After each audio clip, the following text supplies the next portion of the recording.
Қайырлы күн, менің құрметті көрермендерім, мені арнама қош келдіңіздер. Менің есімім Ляззат. Достар, мен бүгін сіздермен өте сәтті рецепттердің бірі, бір жасағаннан ақ шығатын сүзбелі пирогтың рецептісімен бөлісетін боламын. Видеоны соңына дейін қараңыздар, және де достар, менің каналыма тіркеліп қоюды ұмытпаңыздар. Ал ендеше достар, пирог жасауды бастайтын боламыз. Маған қажетті 600 грамм сүзбе және де қант, 2 қасық сметан, 2 жұмыртқа, ванилин және де аздап шымшым тұз қосып, барлығын жақсылап блендермен езіп алатын боламыз. Достар, сондай-ақ мені арнамда көптеген сәтті мастер-класста алынған бір жасағаннан ақ шығатын рецепттер бар. Барлығы да керемет болып шығады. Сондықтан да менің каналыма тіркеліп, лайк басып, пікір жазуды ұмытпаңыздар. Келесі кезекте қамырын елуін бастаймыз. Бізге қатты болып тұрған сары май және де ұн қажет. Мен дәл осындай кішкентай үккішпен өткізетін боламын. Осы теркі маған өте қатты ұнайды. Үгілмелі қамыр дайындайтын боламыз. Осылайша қолдың көмегімен араластыра отыра үгілмелі қамыр дайындаймыз. Достар, егерде сіздер менің осы видеомды пайдалы деп тапсаңыздар, онда өздеріңіздің достарыңызбен, құрбыларыңызбен төмендегі поделиться батырмасын басып, таратуларыңызды сұраймын. Менің каналымның дамуына өз үлесіңізді қосып жіберіңіз. Ұнымызға қопсытқыш, қант және де 2 жұмыртқа қосып, үгілмелі қамыр илейтін боламыз.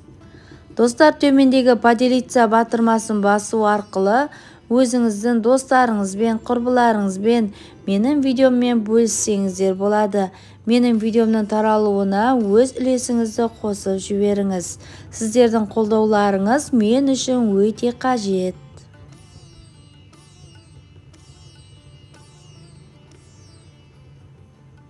Мінекей біздің қамырымыз дәл осылай үгілмелі болуы қажет.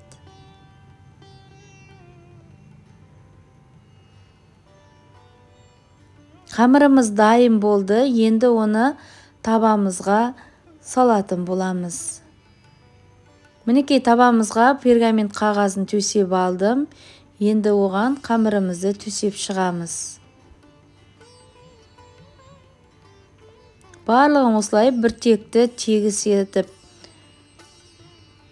салып шықтым.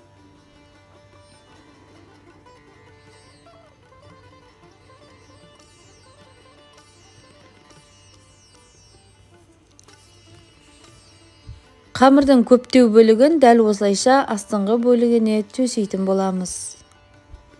Одан соң қалақшаның көмегімен аздап тегістеп шығамыз да салмасын саламыз.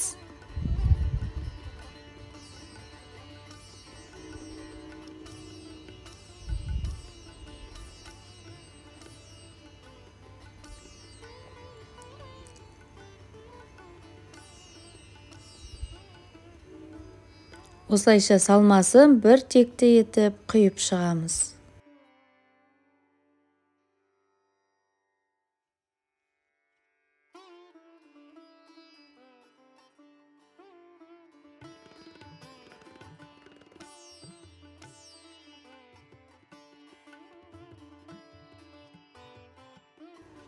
Енді қалған үгілмелі қамырымызды бетіне осылайша жайлап төсеп шығатын боламыз.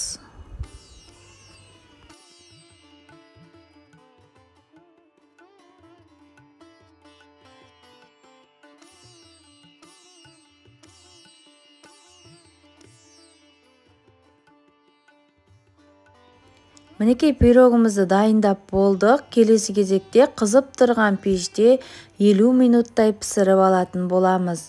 Мінекей достар, біздің пирогымыз пісті. Енді оны суытып, одан соң шайға ұсына берсеңіздер болады. бір жасағаннан ақ шығатын сәтті рецепт. Видеоны қарағандарыңызға көп рахмет. Каналыма тіркеліп алуды ұмытпаңыздар. Мен сіздермен тағы да жақсы рецепттермен бөлісетін боламын. Келесі кездескенше сау болыңыздар.